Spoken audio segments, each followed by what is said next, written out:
Hello and welcome to Michael and Ivanka's Grand Podcast. I'm Ivanka Magic. Hello, Ivanka Magic, and my name is Michael Forrest, and I have the second best name of the names on this podcast. I didn't realise it was a name competition, but I'm glad I'm winning. You've always been winning the name competition, especially now that you're embracing the magic pronunciation, which was always one of my, I was always disappointed when I heard you pronounce it and had to say it the right way. It was boring. Also, much better. Foreign. Boring and foreign. Make it interesting in English, please. Well, yes. How's it going? How's your week? I've had a very busy week. The husband person has been away, so I've had dog and child and work and everything. And in the midst of that, I decided that the office needed to be severely cleaned and reorganised. I mean, look how tidy those shelves are. Have you ever seen shelves that are that tidy? I don't know. I know this is a podcast, but... Well, I mean, maybe we'll throw this video up and then, if you, follow us on Twitter, you might see some little videos of the podcast and then you'll get to see how tidy Ivanka's office is. So, think about that. There's an incentive. Think about following us for that reason. How's your week been, Michael? It's been a bit of a blur, if I'm quite honest with you. Have I spoken to you since my gig? No. I had a brilliant gig. It was really good. Is this you happy? It's just like I've done so many gigs over recent years that I've worked so hard on, and it's been such a sort of mediocre reception. I just decided to try and keep it super simple and say I'm doing a boring techno set, and sort of go from there. So I just sort of improvised the whole thing, but being able to bring in elements of my actual pop songs, like here and there, just a little chorus that I kind of like made last for half an hour kind of thing. And I sort of looked up and the room was full and everyone was transfixed. And my little baby niece was dancing at the front and just looking very sort of bright and sort of very interested. And it was a very nice feeling to kind of look up and see that. It was cool. It went well, and it's got me sort of like feeling like, okay, right. For once, it kind of felt like it was the right thing. The room filled up. People were filming it. And yeah, that's the way it should feel if you're onto something that is worth pursuing rather than just merely something that, no one cares about. So that was good. So people filming it. Yeah, just rather phones, were they bopping? Was there bopping? There wasn't a lot of bopping. It wasn't quite the situation for that. It was sort of like early afternoon, mid-afternoon really. So it wasn't really under a record shop. My little niece was having a dance, so that's the main thing. That's a very non-intellectualised audience. It's like a 1-year-old, like, they either like it and they bop, they don't like it and they don't bop. A child. Yeah. There's no like, well, I like what you did with that, whatever you were playing with. So... My small child, I thought I had this really great brainwave because it's been just me this week. So I thought, I know, we'll listen to the Draft podcast at bedtime. Thought that's a genius move, Mummy. Good multitasking skills. Until you said shit yoga class. And then I repeated it. And then she sat there going, Mummy said shit yoga class. Shitty yoga class. Shitty yoga class. And that's what we've taught my child this week. Oh, Ivanka, why would you expose your child? I hope you put £1 in the swear jar for that one.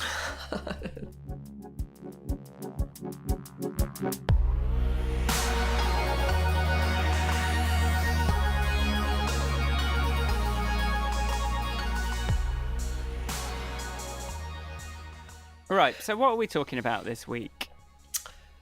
We have suggested that we want to talk about media. And I think, because it's a grand podcast, we'll make that media in all of its forms. So we're not talking about the media or social media per se. We're just talking about all media, apart from it's probably mass media, though. All mass media, I would say. All mass media. What's the opposite? What's the other? What's not mass media? No, just a bit of paper you just scribble on. Postcards. Yeah, YouTube video no one watches, Podcasts no one listens to. Podcasts that hardly anyone listens to. We are not media yet until we have 1,000 listeners. Oh. Okay, so I can start with something that I'm doing at the moment, which is I'm not shopping at John Lewis anymore. Oh. Yeah, because have you heard of the Stop Funding Hate Yes. campaign? And I think John Lewis are a prime candidate for stopping advertising in the Daily Mail and the Sun and things. If that's, they sort of present their brand a certain way, and I really feel that it seems hypocritical that they would be advertising in the Daily Mail, especially if they've sort of seen the Stop Funding Hate campaign. So I'm kind of like, I love buying stuff in John Lewis, but I'm stopping until they follow Lego's lead and some other sort of companies and just stop supporting the sort of hate press. Like the only way you can stop, papers get their money from advertising revenue. So the way to stop incentivizing them to kind of put scaremongering about immigrants is to, sort of stop the advertisers advertising in them, and then they're going to have to like change their ways. So I just feel like that's a campaign that you could use some support. So I'd say have a look for that. I'm kind of like Instagramming in store as well, like tagging it like the Stop Funding Hate logo, because I think people need to be aware. And it would be a good thing for them to do. What do you think? So you're kind of advertising John Lewis at the moment in a sort of paradoxical, is that the sort of like on a nice platform? So on a nice platform. So John Lewis, if you behave yourself, we will bang on about how lovely you are. But if you're naughty, we're not going to talk about you. I think the Daily Mail thing and the Stop Funding Hate campaign type thing does sort of illustrate in quite a tangible way how divided there's the people who read the Daily Mail and there's the people that don't read the Daily Mail, and it's quite a serious divide. It's like we live on different planets almost. So I had it out with some relatives about this because it was post-Brexit, and they'd come for a wedding, my sister's wedding, and then I saw the next morning like this Daily Mail on the table. I was like, "What is going on here? What are you doing?" And like kind of had it out with them, and they were like, "Oh well, we know it's not true. We're just like buying it for fun." I'm like, "Well, and that's not a justification anymore. Like this thing has done a lot of damage, so it's time to kind of." And they initially started off very defensive, but in the end they were like, "Oh, you're very passionate about this. You should, you should record a podcast." Yeah, well, and now I'm recording a podcast, but I'm not sure I can recreate that that fervour just without the people in front of me that I'm angry with. Don't buy the Daily Mail, please. Don't buy this stuff. Like if you're not buying it because you believe, because it's entertainment, it's not. Well, that's news. The thing. Is there a non-hateful, entertaining newspaper? I don't know, like The Onion. Well, this is the thing. I mean, not everybody wants to consume. I've got a neighbour who, she says, "Oh, the Daily Mail fashion section is my guilty pleasure." And I'm like, well, can't you have that's what we need. We need a newspaper that is not hateful, but is equally sort of trashy. That could be the Daily Mail, if they just, if there was enough pressure on them to stop kind of like focusing on these kind of hate stories. Maybe there's a gap in the market there. Well, I think there's some powerful people, aren't there, as well, that you'd have to get past. There is this thing that to become a journalist for The Sun is apparently very, very... You have to be highly skilled, because to distill any story to the 300 words is actually quite... It's not easy. Yeah, 300 plain English words as well. So apparently a lot of the people that write for The Sun are... it takes a lot of practice and they're highly skilled at doing that. The way all the stories are chunked up and easy to digest is certainly a thing. I just don't know. Yeah. To be honest, do you read a newspaper regularly? No. Yeah, I don't know what media I consume anymore. I kind of like... There's not very much of it in my life. Of kind of big... I watched like Stephen Colbert a little bit, but I've kind of got bored of that because that was good for like Trump stuff. So basically... Sometimes you get an alert from Apple News, something's happening, but even those have got stupid. It's like royal wedding is going to happen. I definitely don't... Stop. It's because I'm English. What the fuck? But because after the Brexit thing, I was like, right, I am going to support the proper press, and I'm going to go around my newsagents again. I'm going to have a paper delivered. Supporting a local business, a young paper delivery person, and a newspaper. And so we started with the newspaper every day, The Guardian, of course. And then you had a big pile of newspapers. I am, if nothing but predictable. We had a big pile of newspapers. And we thought, well, that's just, that's not working. So we'll just boil it down to the weekends. Okay. So we still had a big pile of newspapers. And then we just did the Saturday or Sunday, we flip-flopped. And then we still had a big pile of newspapers. And so we cancelled the newspaper subscription. And I just occasionally bung The Guardian a $5. So I basically, in terms of the newspaper press, I want them to exist, but there is no space for a paper in my life. An artifact. It hasn't really got a draw, has it? When the information, you're going to get the big bits of information anyway, but it's like the smaller stuff, the more measured stuff, the kind of longer form content is hard to like. It's much harder, and it's harder to consume on your electronic device. I mean, I've got this whole commuting to London history, and I started doing it round about the year 2000. So that's a fair old chunk of time spent sitting on trains. And during that, I've gone through phases. I've learned the proper commuter newspaper fold technique, so I could read the broadsheets. Right. Because I decided, I'd got all these. Because I think one has to make an active decision to become informed and to stay informed. You have to go.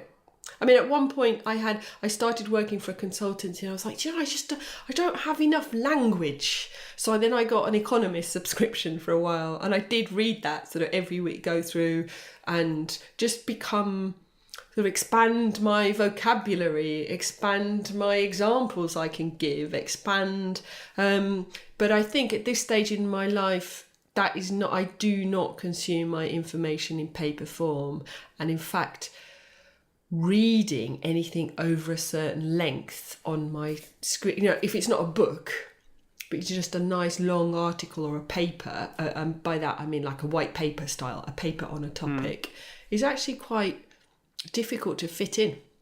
Yeah, I mean, personally, I think there's the UX of physical paper is pretty poor compared to a screen in a lot of ways, and I don't mind reading on a screen too much. But yeah, you're going to get interrupted if you're like just by other things popping up on the screen, and it's just very tempting to hit that home button and just look at something else for a minute and come back to it and whatever. But yeah, like anything longer than like 5-10 minutes at the most, I think is just unlikely to get read. I don't know why. I remember a mutual friend of ours who we haven't commented on before, but I remember him saying that there's nothing quite as interesting as the metro that the person next to you on the tube is reading. But as soon as you've got it, you don't care. But it's when you're like kind of looking over someone's shoulder at someone else's paper. It's fascinating. There is that. I don't know if it's because there's a time limit. Maybe like if screens had like a time limit before you could, it might just change at any second. Like that could be a thing. That could be an app, couldn't it? That could be an app. That's good. Can you read it before the page change? Yeah, I can see that. There's a sort of scarcity thing there. Yeah, exactly. It's fun. There's nothing quite like on the train picking up discarded newspapers or magazines and going, what this is about? What does this say? But the Metro kind of, and those sort of free newspapers they've sort of, I think, killed that a bit because everyone's reading the same stuff. And also they're Daily Maily, so try not to read those either.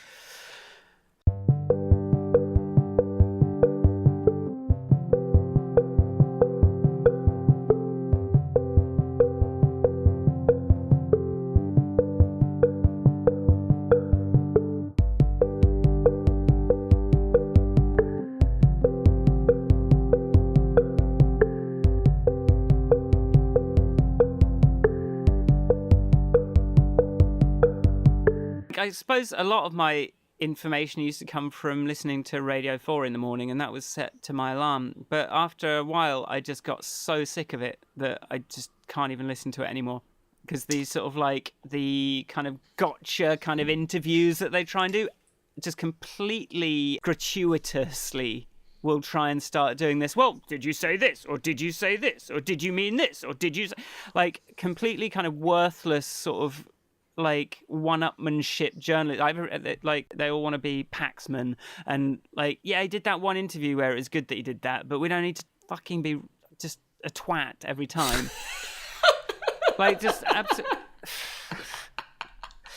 Or you just get these, like, utterly truncated, like, pointless interviews, don't you? Like, you get, like, 2 seconds of talking, and then and this masquerade of balance in the media is the thing that I think has caused a lot of problems. The idea that every opinion you have to kind of have some sort of, like, isolated crazy person with the opposite opinion. So I do listen to the radio still. I did, like you, used to have Radio 4 as my morning alarm, but I stopped doing that because I just wake up. I'd be angry before I even got out of bed. So I didn't have that, and I don't have that anymore. That's not how I wake up. But once I'm in the kitchen, I press the radio and Radio 4 is on. Right. And it's there, and I am absorbing information, and I think there's something to pick up. Yeah, well, I was going to... That was my next topic. It was like... I was going to say there is a topic as well about information versus news, or because having Radio 4 on, or having a radio in the kitchen tuned to Radio 4 that you switch on when you're there, means that during the course of a day I pick up lots of random interesting things, because they have lots of different topics, and it's not always news. Sometimes it's a discussion about some play or some book or something. Sometimes it's a terrible drama. Oh, I love a radio drama. That's really so bad. I love so bad. The Archers, and I like I dip into the Archers. I don't know who the fuck everybody is, but I've listened to it a lot, and I just enjoy that sort of story, jingle jangle, la la la. So boring. It's like I'm in the kitchen, and there's something on the radio, and sometimes it's interesting, and sometimes I get shouty, so I like that. But I was on the way to. I was in the van, and I've got it tuned to Radio 4, and I was listening to Tuesday morning about 9 o'clock, and they were having they've got this discussion program that I can't remember what it's called, but I've drifted into it a couple of times. And so they've got people all over the world joining in some sort of media, some technology enabled debate. And the topic was freedom of speech. And then you've got, so-and-so from Berlin has tuned in, and so-and-so from Iraq, and blah, blah, blah, and everyone's chipping in with their discussions. And there's this whole, and obviously freedom of speech, especially at the moment, brings up quite a heated debate because of things like a lot of the objections to alt-right speakers speaking at universities in the US. And so there's this sort of like one person brought up this idea that if it's a university, anybody should come and speak, and that's why you go to university, to hear all the ideas and learn how to distinguish between valid or good or bad or what, and it's sort of in the interest of debate. And then somebody else brought up the fact that you don't have flat earthers come to a university to speak, because why would you? It's like, so if somebody's got some extreme view, and then somebody gave an example of, okay, maybe we should allow them to speak, but only if it's as part of a debate. And I think there's a problem between sort of a lot of that sort of alt-right or sort of extreme views are not presented as information or debate. They're presented as evangelizing and selling a story and selling a mood and buying in a thing, which is not about information or news. So it's like, it was a very long journey away from balance in the media. It's like, if we're having a story about journeying into space, we don't need somebody who doesn't believe that Americans ever walked on the moon to offer a balanced argument.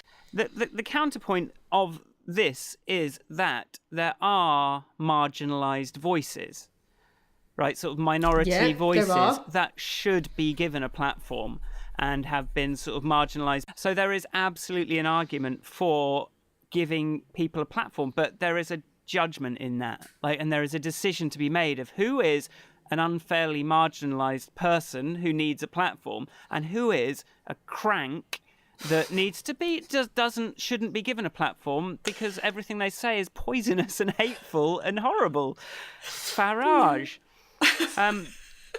It's complicated, right? And because it takes judgment, it takes some skill, and unfortunately it's the market has been driving it more and more rather than kind of responsibility. And that's my biggest problem with the media, like the mainstream media, is that I don't feel they're taking responsibility for the influence they have over politics, because it comes down to, we have politics and then the media is how people decide who to vote for. So Yes. if the media is not responsible, then politics doesn't work. And we just end up with a shitstorm, which is what we're in, because the media has been driven more by what people want than what people need, I think. You know, I am absolutely I'm at the end of my tether with things like Radio 4 and the BBC as well. And I want something better, but they're not fake news. And this is the problem. The cry now, I can understand that people have a very kind of disenfranchised with the media, with the mainstream media, because it is distorted, but they think it's distorted with this like left-wing bias and all, and kind of like there's some sort of conspiracy of race, you know, but it's not. It's actually, it's just they're doing what people kind of like stay tuned for. Yeah, what people respond to. Yeah. Yeah. They're competing for airtime. Exactly. Which is not the same as kind of being good. responsible or being good. I still think a lot of this boils down to this pursuit of ignorance that we seem to be embroiled in at the moment, which is this, like, you know, there's this. It's just okay to be ignorant at the moment. In fact, it's positively celebrated because you say something stupid, you're a celebrity, you say something stupid and uninformed, and everybody laughs and it's so funny and you get loads of attention and you get rich. And so, you know, fuck, why would you do your homework? Why would you actually know anything or have any kind of a reasoned argument? So everybody's kind of, it's like the entertainment aspect of any media is being rewarded above and beyond anything to do with anything serious. Well, any kind of reference to truth or, yeah, we are in this post-truth world where, you know, I think it's probably a good description for it. And, you know, I've been living in that world for, you know, since university, when I discovered that even with all the best physics and all the best science, that there is no access to truth. Like, we actually logically we can never know that we know the truth. But we can do science still, but it doesn't mean that but I liked science because I thought it would give me access to truth. And then when I found out that it didn't, that was very hard. You can't prove anything ultimately. So, and that is being exploited, and that is where there's more information flow. It's kind of a breeding ground for kind of remarkable misinformation, because that has that kind of, the same as religion, this kind of like unfalsifiability around it. So a lot of the time you've got to kind of ask, is there anything anyone could say to disprove your theory, what you think happened? Or, you know, this kind of paranoiac, kind of schizophrenic attitude I think a lot of people, these alt-right kind of pursuers have, where each new fact is then kind of can just be absorbed into the conspiracy. Yeah. And I kind of feel like I need to give examples of this, but it's become mainstream. This kind of like fringe paranoid conspiracy theories are now pretty mainstream, and, you know, they're the sort of stuff of Breitbart and all these kind of media, like, you know, fake news platforms. These are the fake news platforms, not, you know. But when you were talking earlier, I was thinking, you know, that this whole idea that the media has a responsibility, you know, the BBC have a responsibility to broadcast the sensible argument or the right argument, which is quite unfair on them, because, as you say, it's not that truth changes, it's that knowledge evolves. You know, as soon as you perform a test, and that test. So I'll give you a really silly example. So when my child was very small, she could crawl. At Granny's, she could crawl to the fridge and play with the fridge magnets. So she worked out that you could take them off and they would stick back on the fridge. And then she was crawling in the living room and found a CD. So she took that to the fridge and tried to stick it to the fridge, and it didn't stick. And it's like that, like a first science experiment. It's like, oh, this slides off. So, until she'd found the CD, everything that was kind of metallic and shiny stuck to the fridge. And then... Right. And then she learned that that's not true anymore. And then it's like she found a black swan. All swans are white until you see a black swan. So there's this kind of like, we and that's what's tricky. That's what makes your sort of science will give me truth thing. Is it? Yes, it does. It gives you truth in the sphere of knowledge that exists, or what we've discovered or explored to date. It doesn't mean. Our best guess, it gives us what could be truth, but it can't prove to us that it is truth, like, ever. So I think a lot of the thing that the people that are responding to these kind of alt-right, and the Daily Mail and those kind of news articles, is people want truth. People want to feel safe and solid in the knowledge. And so when a piece of information is presented as, and it's kind of easier to accept as bad news than good news. It's like, everyone's an arsehole. Yeah, everyone's an arsehole. Or it's like, immigrants are bad. Yeah, immigrants are bad. And then I don't want that challenge, because then I have to think, and it's hard. And I don't want to think that something has got, grey arguments, and they're not just black and white, and they're harder to remember. And then I have self-doubt, because I'm not sure if what I thought that I knew is true anymore, and I haven't got time for that, because really all I want to do is go shopping and buy another handbag that the Daily Mail fashion section told me is a must-have for this season. And it's just like a kind of, it's just hard work to be informed, and it requires thinking.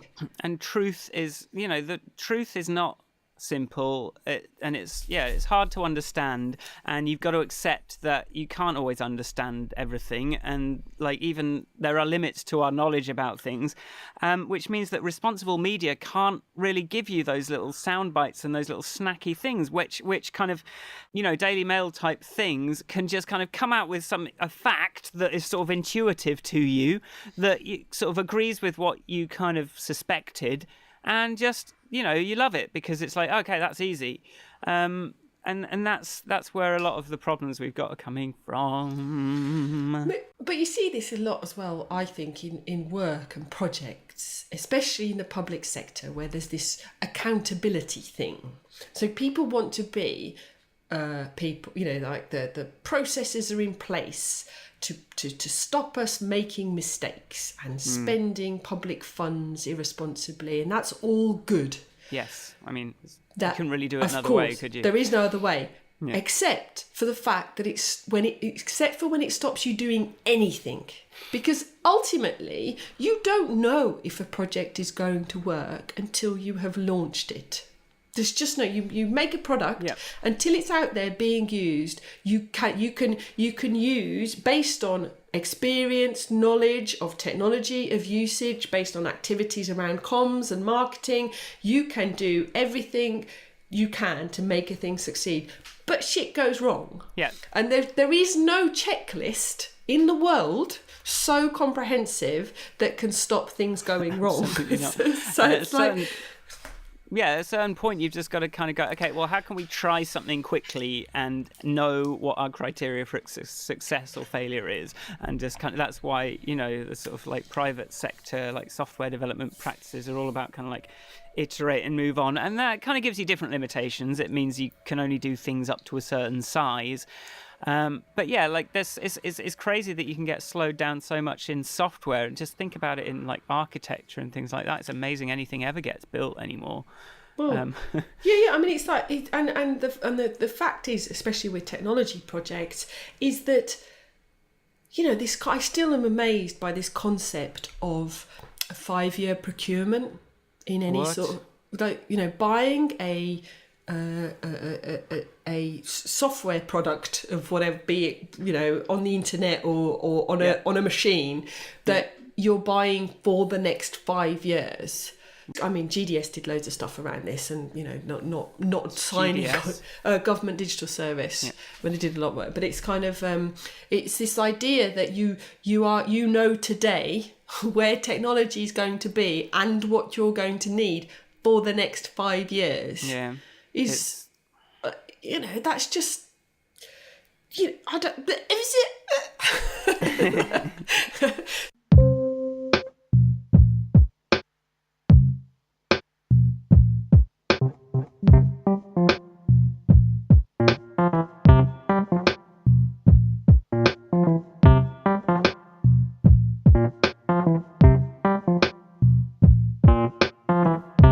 I was going to say the media's job is to inform us, but it isn't. It's also to entertain us. But the news doesn't need to entertain us. The news needs to inform us. The news is flipping boring, though, isn't it? So it's. Do you have a telly? Yeah, I've got telly. But we don't have it tuned to terrestrial stuff. Sometimes I'll go onto the iPlayer app and press live, and it's always horribly disappointing. I go to the world, the News 24 or whatever for a bit, just see is there some pictures of this stuff I'm hearing about. But it's always pretty. That's the other thing with like news, listening to news. It's like it's the same thing every 5 minutes, and you're just kind of like, oh, God damn it. You just made me think. You can get a lot. I think there's a lot of truth to be found in fiction now, a lot, maybe even more than in the news. So if you think about The Wire, and if you can learn a lot from like detailed, honest, long-form TV about kind of a world, even though it's fictional, maybe than you can from the letter of the news every day. That's a really interesting point about this sort of the role of art, because like, the entertainment media I put under art. And the role of art in making us think about what's truly happening in the world, or represent, the role of art in making us think and entertainment is enormous. And when art can't do that, so this sort of like unfunding of the arts is really terrifying, because I don't think there's anything as powerful for a debate or making you think differently about stuff than a well put together programme that is also going to entertain you and draw you in and transfix you, and you're going to maybe create emotional connections with characters that you might A, never encounter in real life, or B, never think that you would feel sorry for them or love them, or that they were going to make you laugh. Or so I think you're right about that. I think that's a very important. And this is the appeal to me of just even like, your John Oliver and, Seth Meyers and, this lot who kind of, they take the time to kind of make it entertaining, but kind of, or even like Adam Ruins Everything, which I think I was kind of referencing quite a lot kind of under the surface last week. But like, that's just, it's like, it's a bit cheesy, but it's an entertaining thing with lots of facts. And citations. He has like his little citations at the top of the screen whenever he kind of says something, and it's like you can make this stuff fun. And I think like if you're going to tell, and this is something I've been trying to embrace in my own sort of productions, is if you are going to tell someone the truth, you have to make it funny, or you have to make it entertaining somehow. But if you're just being entertaining without caring about, just for the sake of it, and truth isn't even in the mix, then that's just super irresponsible. So. More John Olivers, more of that kind of thing would make me happy. And it's weird that it's blocked in the UK sometimes as well. So I don't know what's going on there. That's a good. I mean, I had not thought about it that way. So maybe the news shouldn't be serious. Maybe the news should be really funny. Well, and it would be hard at work, but it would be a huge improvement, I think. But then you can make the truth. You can have the truth, and then you can make jokes about it, and it's not just dry and horrible and kind of tasteless and sort of depressing. I think it's because it does need to have. You do need to have an emotional response to these things to stay listening. Yeah. You're either going to be shouting at the telly, or the radio, whatever it is. Or I think tapping into your emotions is important, because it helps you build all your empathy up, and it helps you think and care. You've got to care, and you can't care if you've got it's just dry facts. But the problem with the news is it often makes you care in an angry way. Yeah, Therefore, it's default not way nice. And you want to switch it. You're like, oh God, I want to be angry. It's a Wednesday morning and I haven't walked the dog yet. Leave me alone. I haven't had my coffee. It's too early for anger. But then there's nothing wrong with some...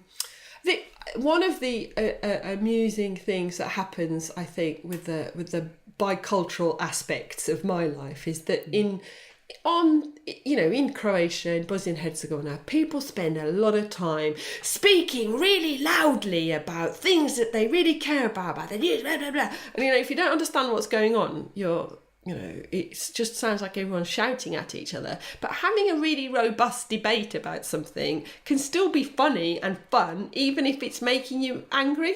The other thing that makes us remember things is obviously stories. So if you can kind of make something have a beginning, a middle, and an end, and kind of turn it into a bit of a sort of journey. But like all these things are hard work, and actually probably it's because it's the easiest, quickest thing to do is to be like try and get people into that kind of angry like. I'm outraged. Outrage, it's just an easy go. Maybe there should be more swearing. Maybe that'd be funnier. I mean, although can you imagine? So, who the fuck are you? What have you come to tell us about today? I just want one of these Radio 4 anchors to have a go at the right person for a change. It's like you have the bad person on and then they just let them talk and then don't say anything. It's like, well, can you have an opinion about this? Because you just seems like you don't care, and he's saying some really racist, shitty stuff. So can you be me in this situation? Can you be me? Can you be my avatar?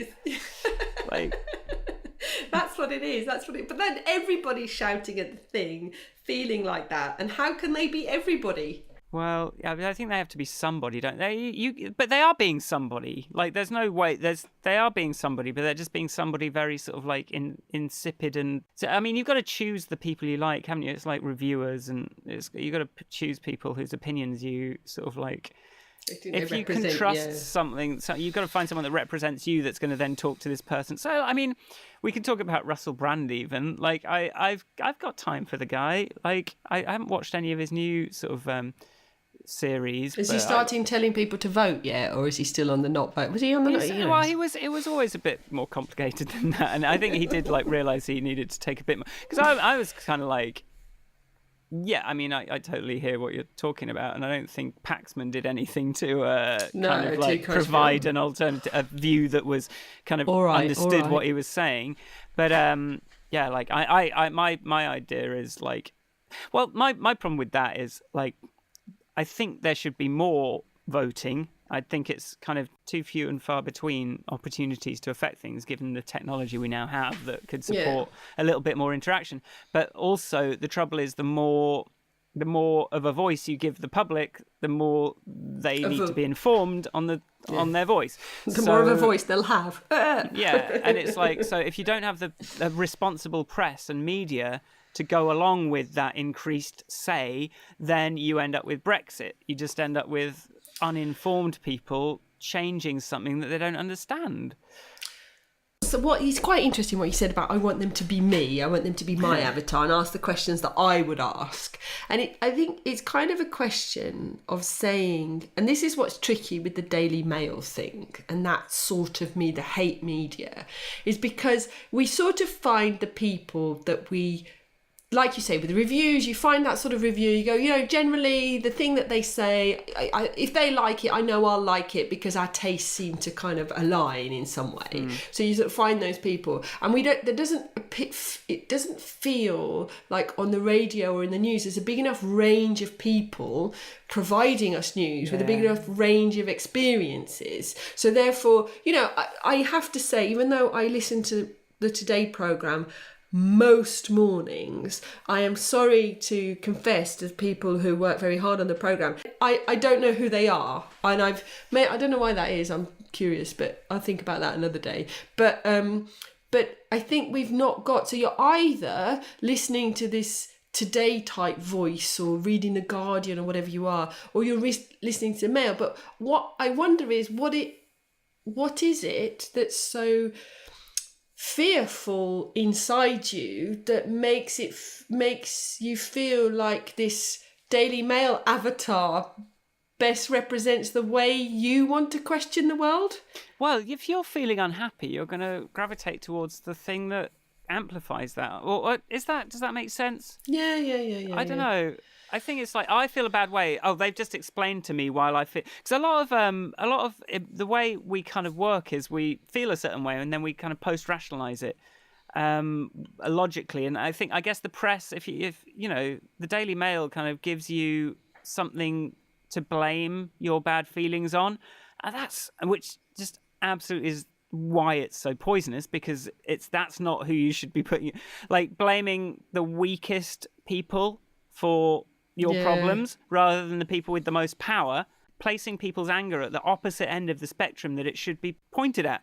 You know, these people that are getting angry about immigrants coming in are completely ignoring like what happened with the, you know, financial crisis and all the kind of lobbying that goes on and all this kind of exploitation by the people with money. But a lot of that is the fault of it as well, I have to say.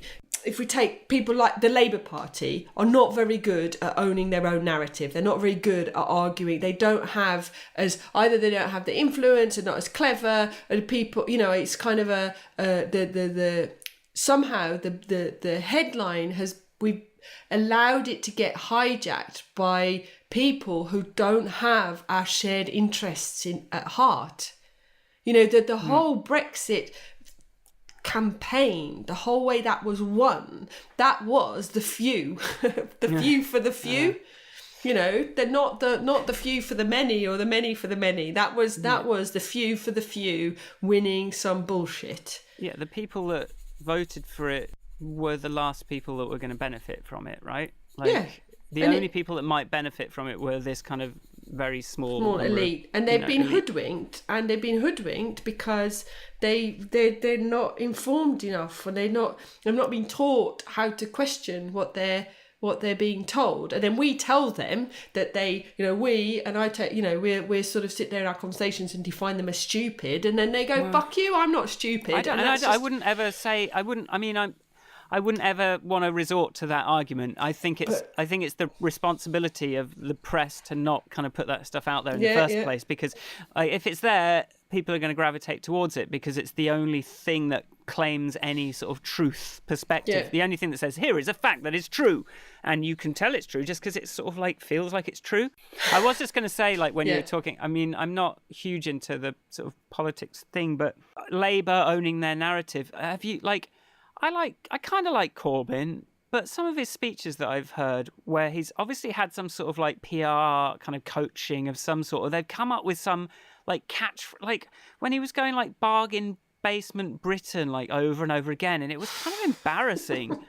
It was like, can you just talk like a person and stop? I know you've been coached and you found this phrase and you're just going to try and make it, but it was so sort of like transparent and like heavy-handed that you just sort of it just really turned me off from what he was saying, and it can't just be me. Like, it's but he's clearly not your avatar.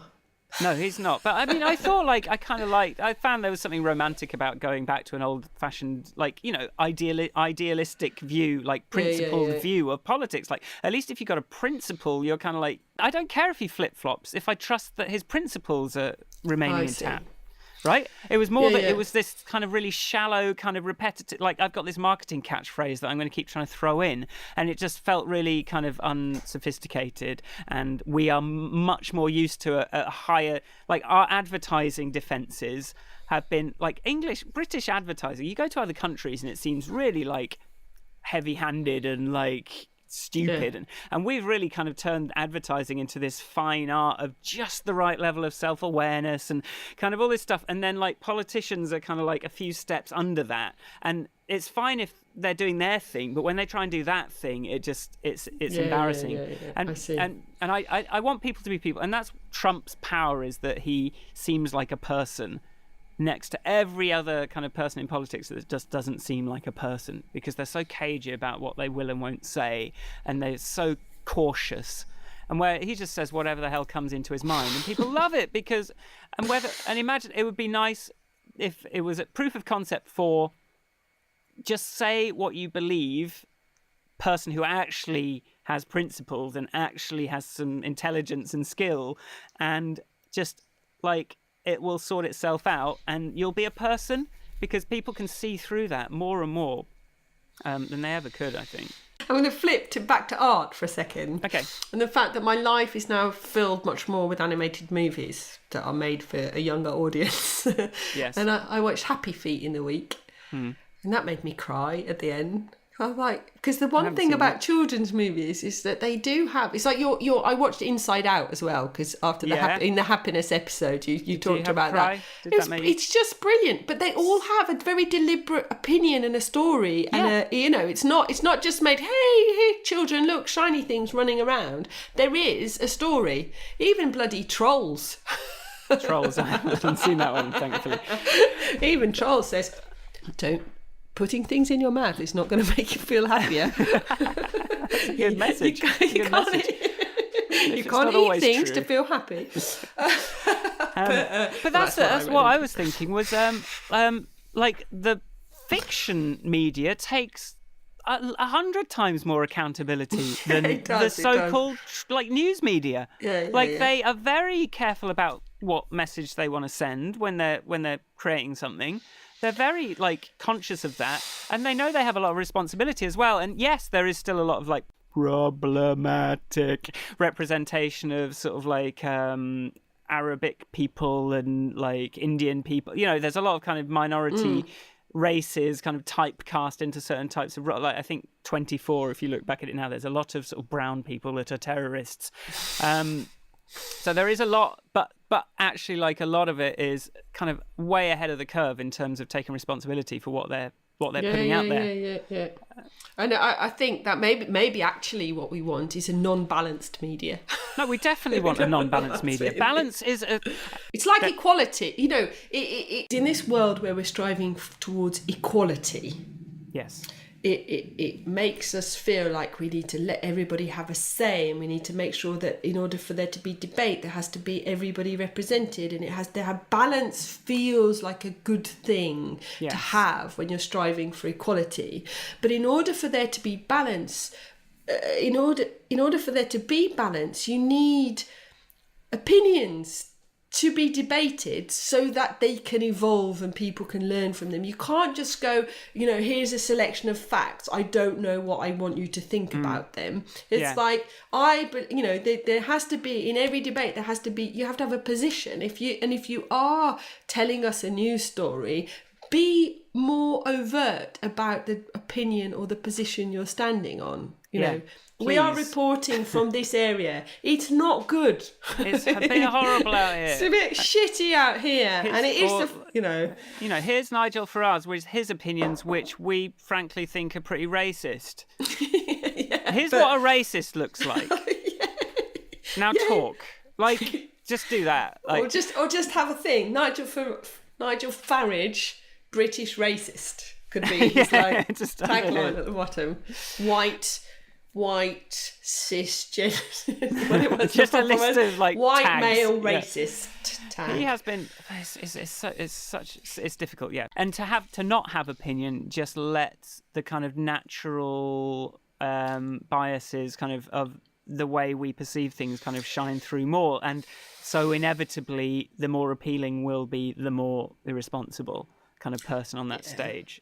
But I think this not having opinions, you see the same things when you're either designing or interacting with something. It's like, if the person who put this thing together didn't have an opinion on the way they want you to use it or the way they think you should use it, then you won't know how to use it because they haven't told you. If they're not very clear, this is where I want you to start, and then I expect you to go here, and then I want you to do this. And you can not like it, by all means, and find it difficult, and you can disagree with it. But if as the designer person behind it, you don't have intention, and you don't have an opinion, it's very, very hard to make a decent product. Although it's weird how successful Minecraft is in that regard. Because you jump into that game and you've got no idea what's going on. Are games a media? Games are a medium. Medium. It's a lot harder to get political in a game, isn't it? Because although that thing Christian sent us was interesting, wasn't it? That game where you it sort of simulates. There's a press simulator. We should definitely link to that. That was really good. Yeah, we'll definitely link to that. It's a game where it sort of like shows that people gravitate towards like bad news and stuff that like divides people and things like that, and just takes you through the whole process. Like you can just watch it happen. It's very good. We'll definitely have to link to that because it's a perfect like games. Sometimes, yeah, it is a medium, but it's harder to get sort of political with like a AAA type, a big budget game because it takes like 5 years to make, and you just don't want to like do have too much of an opinion on things. Whereas like indie games could can sort of do that a little bit. But don't they have? So I really don't have a good enough computer games vocabulary to truly. But I will. But so I do recall at some point watching somebody play Grand Theft Auto maybe or something, where you're like literally punching people out of the way and stealing cars, and there are prostitutes and all that sort of stuff. Isn't that some sort of comment on society? It's a satire. I think it's supposed to be a satire, but it's also kind of it's weird. It's hard to know what to think about that game because it's sort of fun to play. It's fun to just sort of see what would happen if you didn't obey the rules. They will say it's a satire. There's some problems with it. And yeah, Anita Sarkeesian is a famous YouTuber who has been a big target of Gamergate, which, if you're familiar with that? No, I am not. Well, this is something to be aware of. Like, actually, the gaming world has been sort of like a microcosm of what ended up happening in the wider world in politics. Like pre-Brexit, pre-Trump, there was Gamergate, which was this sort of this kind of backlash to women in games. And you had Anita Sarkeesian talking about like the problems with representation of women in computer games, and like the male gaze, the way they're not real characters, the way they kind of are dressed in completely impractical ways, the ways that the way they sort of like they're sort of made by men for presumed straight white male players, and how that is a sort of barrier to women and girls that want to sort of play these games too. And it wasn't always the case that computer games were sort of like a male thing, but they really like started attacking her and like doing things like death threats and bomb threats when she was going to speak, and like threatening her parents' house and like putting out her address online, and like all this kind of horrible like photoshopping and just really nasty misogynist stuff. Of like and it was basically exactly the same mentality of people that vote for Trump and like vote for Brexit. It's very sort of, but it was more like this kind of like backlash against having to think about other people. Well, no, games are for us. You're not allowed to kind of criticize our games. We're allowed to do what we want here. And if we're not even allowed to be misogynist, racists here, then where can we be? It's ridiculous. Yeah, it's worth kind of investigating if you weren't aware of it, because it was a real microcosm, and it's kind of, there was a lot of kind of crossover with what ended up happening kind of politically. And then it's where terms like social justice warrior and like a lot of these kind of terms kind of originated from people. Oh, you're just trying to protect women because you want to sleep with them, kind of attitude. And this is a world that ContraPoints talks about a lot, as well as the kind of like alt-right and, kind of Nazis. So it's worth having a look at that YouTube channel if you want to kind of get a bit of an insight into that, because it's like we need to know what we're dealing with, and this is the best YouTube channel I've found to kind of really start to understand what's going on. And it's someone I wouldn't want to engage with the stuff that this guy's it's a transgender person who says that she is happy with either pronoun. So I'm like, I still panic every time.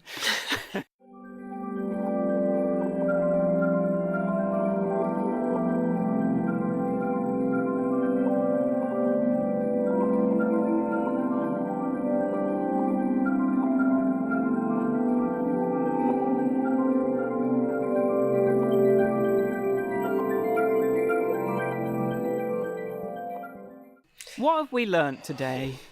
That there needs to be more opinions. Yes, and there's a School of Life video on that as well, in praise of bias. So I think I want to listen to that. I didn't totally love his. I think it could have been stronger. I think he could have been more biased. But yeah, in praise of bias. Yeah, like how we sort of demonize bias as this bad thing, but it's going to be everywhere you look anyway. So you might as well take responsibility for it and bias in a way that is according to sort of positive beliefs, the way that fictional media does.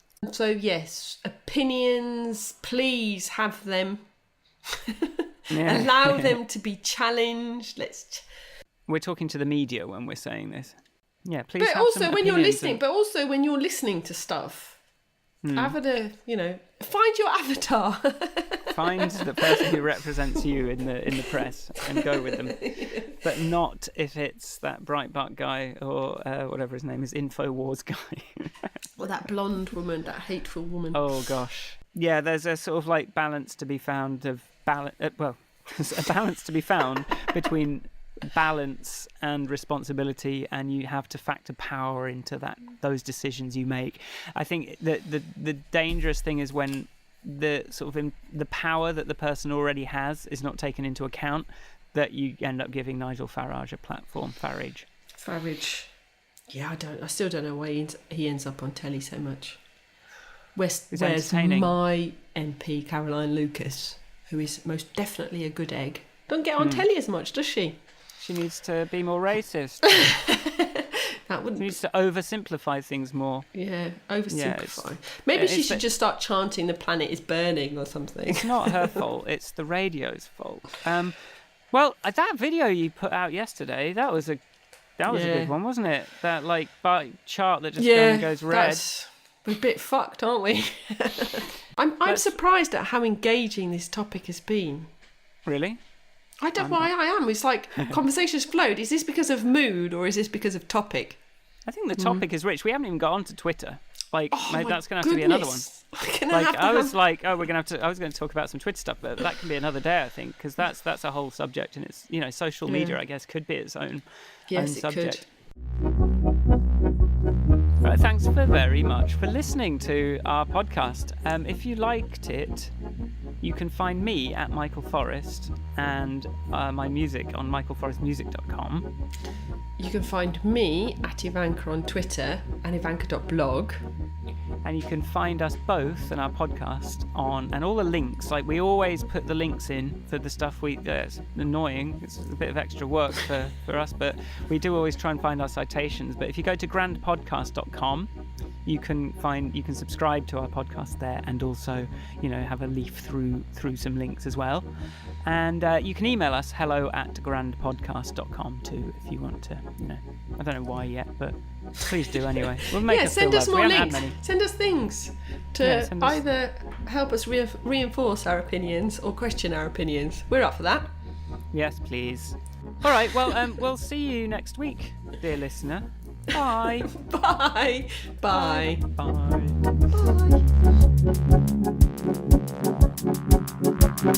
Bye.